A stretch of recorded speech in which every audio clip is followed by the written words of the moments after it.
नमस्कार, शोभा विजय किचनमध्ये आपले खूप खूप स्वागत आहे। आज आपल्या किचनमध्ये अतिशय पौष्टिक अशी नॉनव्हेजची थाळी बनणार आहे। तर ही वेट लॉससाठी परिपूर्ण आहार आहे।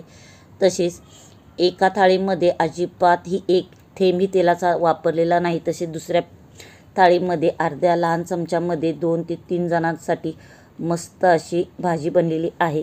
तर या दोन्ही नॉनव्हेजच्या थाळी तुम्ही लंच, डिनर किंवा नाश्त्यासाठी परिपूर्ण आहार आहे। जर ह्या दोन्ही थाळी जर तुम्हाला आवडल्या तर नक्की लाईक अँड शेअर करा।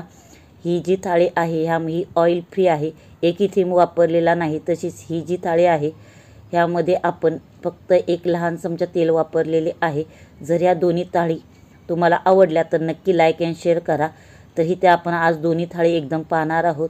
तर इथे बोंबीलचा मी खरडा करून घेणार आहे। तर बोंबील इथे मी आवडीनुसार घेतलेले आहेत, तुम्ही तुमच्या आवडीनुसार घ्या। आणि गरम पाणी टाकून 15 मिनिटं छान भिजू द्यायचे आहे। तर इथे आपण सुरुवातीला तांदळाची भाकरी बनवणार आहोत उकड न घेता।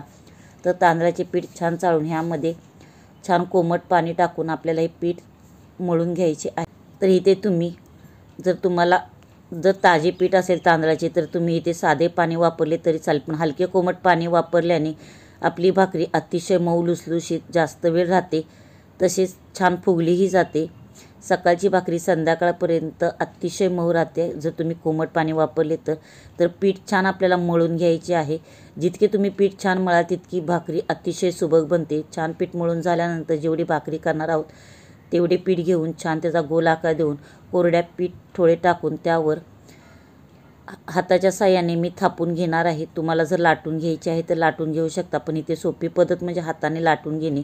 तर अशा प्रकारे पाहू शकता दोन्ही हाताच्या साहाय्याने तसेच एक हाताच्या साहाय्याने ही आपली भाकरी तयार झालेली आहे। अतिशय पातळ अशी भाकरी थापली जाते जर तुम्ही कोमट पाणी वापरले तर। तसेच गॅसवर मी तवाही गरम करण्यासाठी ठेवलेला आहे। तर अशा प्रकारे पाहू शकता गोल गरगरीत अशी आपली पातळ अशी तांदळाची भाकरी तयार आहे। तर आता आपण ही तव्यावर टाकूया। तर भाकरी टाकण्याची पद्धती तुम्हाला दाखवते। तर पाहू शकता जी खालची पिठाची बाजू आहे ती वर आली पाहिजे। तर एका हातावर टाकून दुसरा हात नंतर लावून अशा प्रकारे आपल्याला भाकरी तव्यावर टाकून घ्यायची आहे। आणि लगेच आपल्याला वरून थोडेसे पाणी लावून घ्यायचे आहे, जेणेकरून जो पिठाचा भाग आहे त्यावरील सर्व एक्स्ट्राचे पीठ कोरडे निघून जाईल। आणि आपली ही वरची पाण्याचा भाग हलका सुकल्यानंतर आपल्याला ही भाकरी पलटी करून घ्यायची आहे। तर इथे गॅसची फ्लेम हाय ठेवलेली आहे।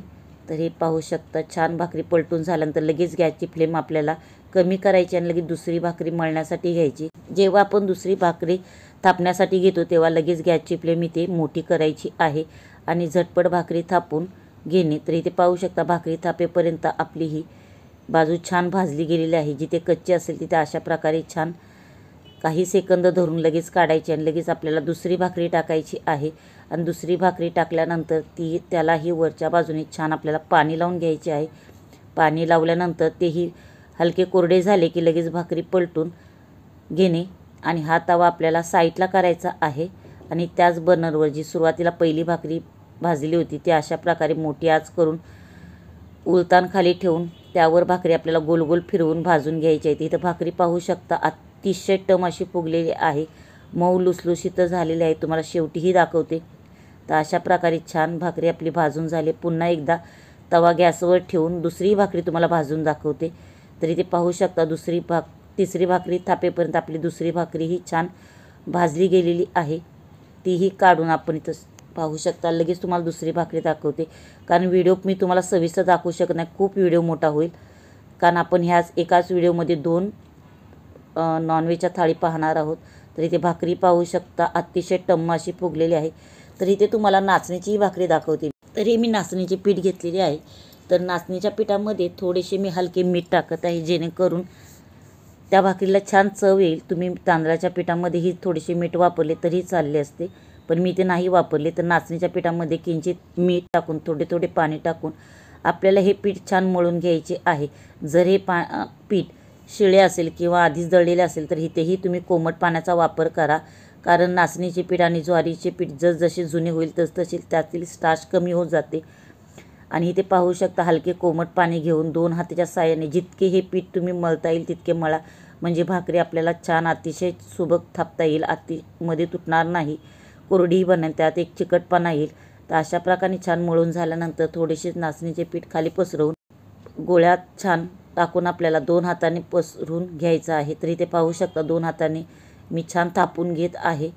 तर ह्याचे फुलकेही बनवतात. जर तुम्हाला त्या रेसिपी पाहिजे असेल तर मला प्लीज कमेंट करून सांगा, म्हणजे मी तुम्हाला दाखवण्याचा प्रयत्न करीन. तर इथे पाहू शकता 2 हाताच्या साहाय्याने मी छान आपली ही नाचणीची भाकरी थापून घेतलेली आहे. तर तीही आपल्याला तांदळाच्या भाकरीप्रमाणेच भाजून घ्यायची आहे.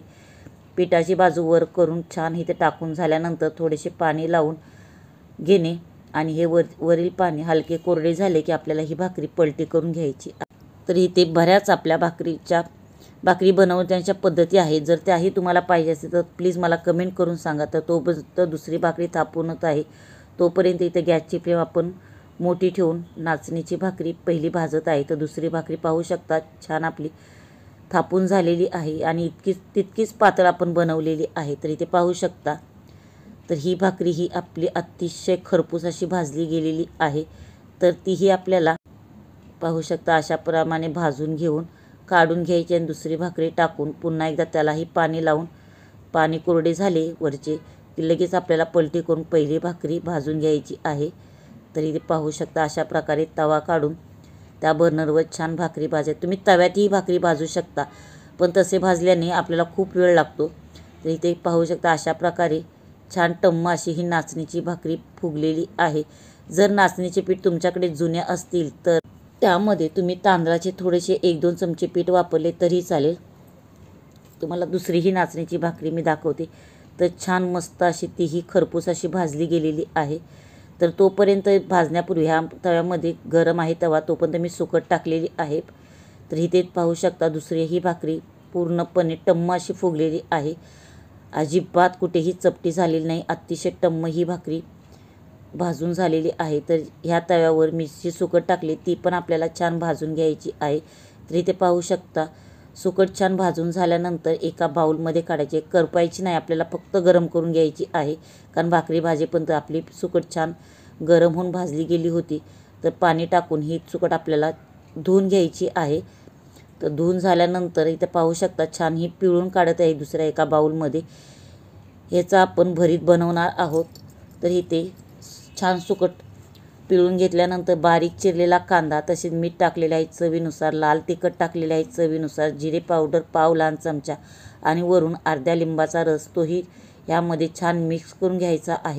तर हा सुकटचा चाटही तुम्ही म्हणू शकता. तसेच बारीक चिरलेली कोथिंबीर टाकून हे छान सुकट आपल्याला एकजीव करून घ्यायची आहे. तर आपली ही सुकटाची भरीत तयार आहे. तर तेही आपण साईडला ठेवूया. तर इथं बोंबील सुरुवातीला जे भिजत ठेवले होते त्यातील बोंबीलमध्ये एक जी शीर असते तर ती आपल्याला काढून घ्यायची आहे.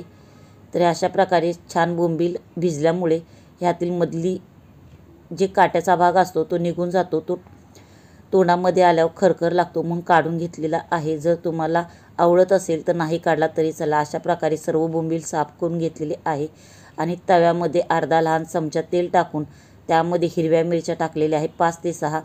ह्या कमी तिखट मिरच्या आहे. तुम्हाला जितके तिखट पाहिजे तितक्या तुम्ही मिरच्या टाकू शकता. तसेच लसूण पाकळ्या टाकलेल्या आहेत 4. त्याही छान आपल्याला ह्यामध्ये भाजून झाल्यानंतर जे बोंबील साफ करून घेतलेले आहे तर तेही ह्यामध्ये टाकून 2 ते 3 मिनटं छान परतून घ्यायचे आहे. तर इथे पाहू शकता सुरुवातीला आपले बोंबील खाली चिकटलेले आहे. तर ते मीठ टाकलेले आहे चवीनुसार, बारीक चिरलेली कोथिंबीर. तर चिकटलेले जे बोंबील आहेत खाली तव्याला ते पूर्ण निघले पाहिजे इथपर्यंत आपल्याला ही बोंबील भाजून घ्यायची आहे. बोंबील तव्यापासून निघाले म्हणजे ते छान भाजले गेले, त्यातील मॉइश्चर गेलेले आहे असे समजावे. तर आपला हे इथे आपण गॅस बंद करून आपले हे बोंबील छान भाजल्यानंतर पेल्याच्या साहाय्याने किंवा तुम्ही तांब्याच्या साहाय्याने जसं आपण खरडा रगडतो तसं त्यानुसार आपल्याला हा बोंबीलचा खरडा खरडून घ्यायचा आहे. तर इथे पाहू शकता हा बोंबीलचा खरडा अतिशय चविष्ट लागतो. नक्की एकदा ट्राय करा. तर आपला हा बोंबील खरडा तयार आहे सर्व करण्यासाठी. चला तर मग दोन्ही प्लेट आपण सर्व करूया. पण ही नक्की बोंबील खरड्याची रेसिपी तुम्ही करून पहा. तुम्हाला कशी वाटली प्लीज कमेंट करून मात्र सांगायला विसरू नका. तर एका प्लेटमध्ये मी नाचणीची भाकरी ठेवून त्यामध्ये हे सुकटाचे भरीत ठेवलेले आहे. तर हे सुकटाचे भरीत आणि ही फायबरयुक्त अशी नाचणीची भाकरी अतिशय टेस्टी कॉम्बिनेशन आहे. नक्की ट्राय करा. तसेच सीझननुसार मी इथे कैरी व कांदा ठेवलेला आहे. तुम्ही तुमच्या आवडीनुसार सर्व करू शकता। तसेच दुसऱ्या प्लेटमध्ये मऊसूत अशी तांदळाची भाकरी आणि हा बोंबीलचा ठेचा, कैरी, कांदा। तर ही तुम्हाला नॉनव्हेजच्या दोन्ही थाळी कशा वाटल्या प्लीज मला कमेंट करून मात्र सांगायला विसरू नका। जर तुम्हाला अशाच व्हेजच्या थाळी पाहिजे असेल ऑइल फ्री किंवा वेट लॉसच्या तर प्लीज मला कमेंट करून सांगा, तुम्हाला नक्की त्या दाखवण्याचा प्रयत्न करीन। आणि ह्याही तुम्हाला आता मी टेस्ट करून दाखवते। अतिशय मऊसूत ह्या भाकरी बनलेल्या आहे, चवीला अप्रतिम हे सुकटाचे भरीत झालेले आहे। तसेच आता मी बोंबील खरडाही खाऊन दाखवते। अतिशय टेस्टी ह्या दोन्ही प्लेट झालेल्या आहेत, नक्की ट्राय करा। तर पुन्हा भेटूया एका नवीन रेसिपी सोबत, तोपर्यंत थँक्यू।